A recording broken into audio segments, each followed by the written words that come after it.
Keine Lust und keine Zeit, unendlich viel Papier zum synodalen Weg zu lesen? Hier kommt der Grundtext des Forums 4, Liebe, Leben in Sexualität und Partnerschaft, auf den Punkt und das Papier gebracht.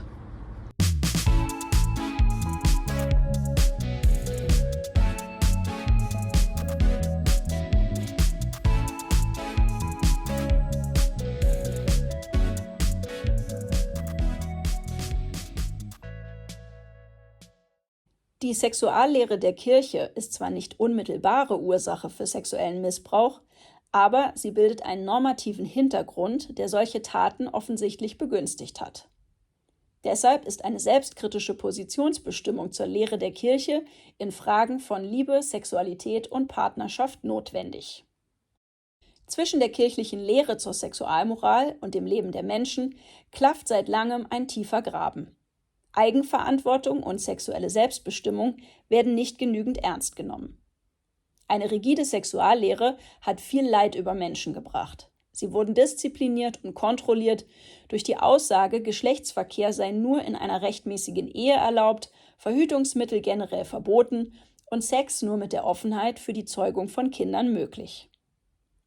Wir verstehen menschliche Sexualität als eine positive Lebenskraft. Sexualität ist ein Teil von Gottes guter Schöpfung und ein Geschenk, mit dem Gott uns Menschen Freude macht. Verantwortungsvoll gelebte Sexualität orientiert sich an der Würde der Person. Selbstbestimmung, Treue, Dauerhaftigkeit, Ausschließlichkeit, Verantwortung füreinander und für zukünftiges Leben sind deshalb Kriterien christlich gelebter Sexualität.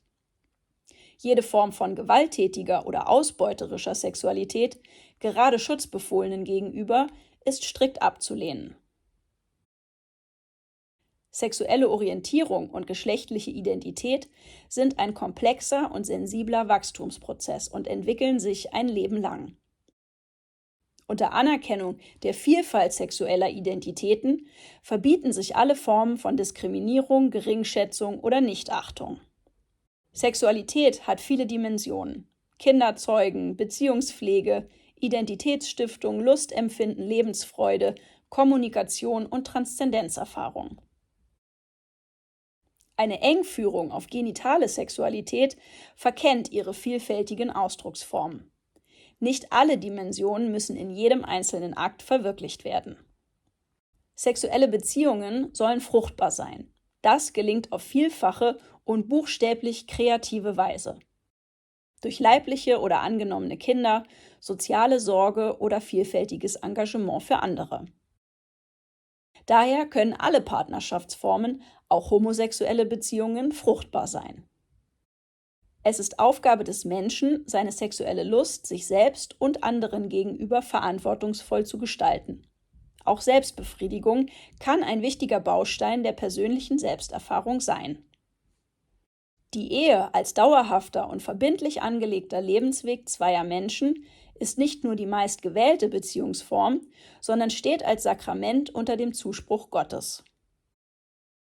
Seine bestärkende Kraft und sein Segen sind allerdings nicht nur Eheleuten zugesagt, sondern allen, die sich um eine verantwortungsvolle und verbindliche Liebesbeziehung mühen. Also auch wiederverheiratet Geschiedenen, queeren Personen oder allen anderen, die keine sakramentale Ehe eingehen dürfen oder wollen. Paulus schreibt, alle Menschen sind zur Freiheit befreit. Das heißt, wir müssen weder perfekt sein noch aussehen. Wir haben eine Verheißung auf ein Leben in Fülle. Die Aufgabe der Kirche ist es, Menschen in ihren jeweiligen Lebenssituationen ernst zu nehmen und die gewissenhaft verantwortete Lebensführung aller Paare zu begleiten und zu bestärken.